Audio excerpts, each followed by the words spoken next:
Hello foodie flavour রূপা থেকে আমি রূপা সেনগুপ্ত। আজ বানাবো পাটিসাপটা। এখানে বড় দেখে একটা বোল নিয়েছি। নিয়ে নেবো 1 বাটি চালের গুঁড়ো, 1 বাটি থেকে একটু কম ময়দা, আর তার থেকেও ছোটো বাটির হাফ বাটি মতো সুজি নেব। হাফ চামচেরও কম লবণ নিয়ে ভালো করে ময়দা সুজিতে মিশিয়ে নিলাম।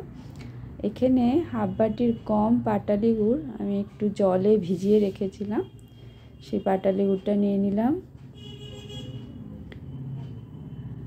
হ্যাঁ, আর নেব 1 বাটি দুধ। এবার সব কিছু ভালো করে মিশিয়ে নেব। এখানে 1 বাটি দুধ দিয়েছি, আরও 1 বাটি হয়তো লাগবে, আরও 1 বাটি দুধ দিয়ে দিলাম।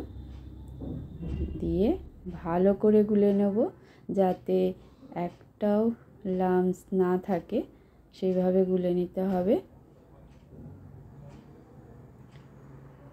এখানে ভালো করে গুলে নিয়েছি। এখন এইভাবেই সাইডে রেখে দেবো আধা ঘন্টা ঢেকে। ততক্ষণ পাটিসাপটার পুরটা রেডি করে নেব। গ্যাসে কড়া বসিয়ে দিয়েছি, কড়া গরম হয়ে গেছে। দিয়ে দিচ্ছি 1 বাটি থেকে একটু কম পাটালি গুড়, আর দিচ্ছি 1 বাটি ভর্তি কোরানো নারকেল। 2 মিনিট নারকেল আর গুড় এইভাবে একটু নাড়িয়ে নেব। এখানে পাটিসাপটার পুরে আমি দুধ ব্যবহার করব, তো দুধটা গরম আছে। আর নারকেল আর গুড় যদি ঠান্ডা থাকে তাহলে দুধটা কেটে যাওয়ার সম্ভাবনা থাকে, সেই জন্য আমি 2 মিনিট এখানে কড়ায় নাড়িয়ে নিচ্ছি।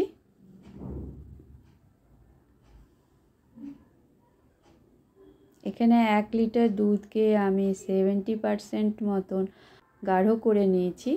এখন এই দুধটা আমি নারকেল আর গুড়ের মধ্যে দিয়ে দিচ্ছি।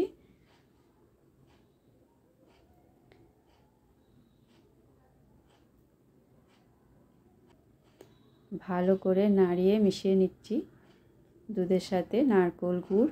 2টো এলাচ দিয়ে দিলাম ভেঙে, আর দেব বেশ কিছুটা কিশমিশ। এলাচ সব দিয়ে এখন ভালো করে একটা মাখা পুর রেডি করে নেব। খুব বেশি শুকনো করব না, আবার খুব নরমও রাখবো না। পাটালি গুড়ের ডালাটা দেখা যাচ্ছে, এটা আস্তে আস্তে গলে যাবে।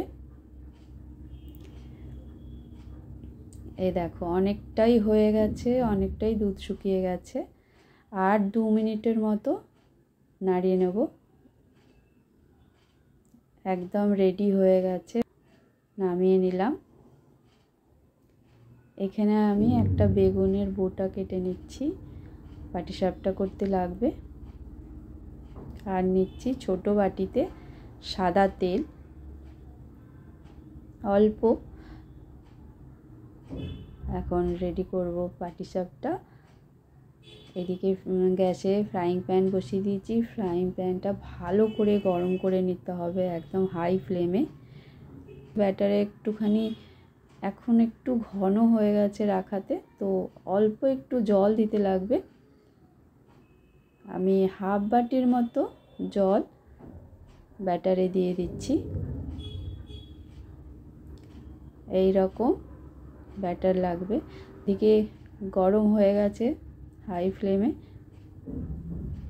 আঁচ মিডিয়াম করে নেব। করে এখন বেগুনের বোটা দিয়ে একটু তেল লাগিয়ে নিলাম ফ্রাইং প্যানে।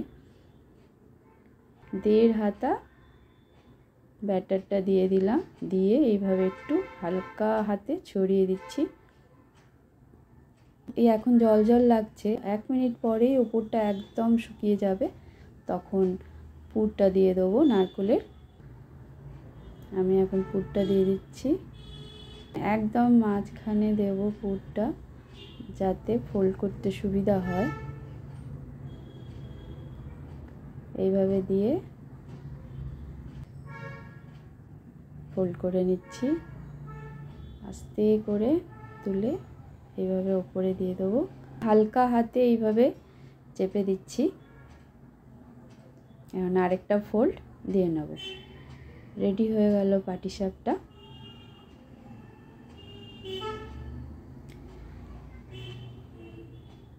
এইভাবে কিছু সেকেন্ডের মতন রেখে এখন তুলে নেব। একদম রেডি পাটিসাপটা। ভিডিও যদি ভালো লাগে লাইক শেয়ার সাবস্ক্রাইব করে দিও।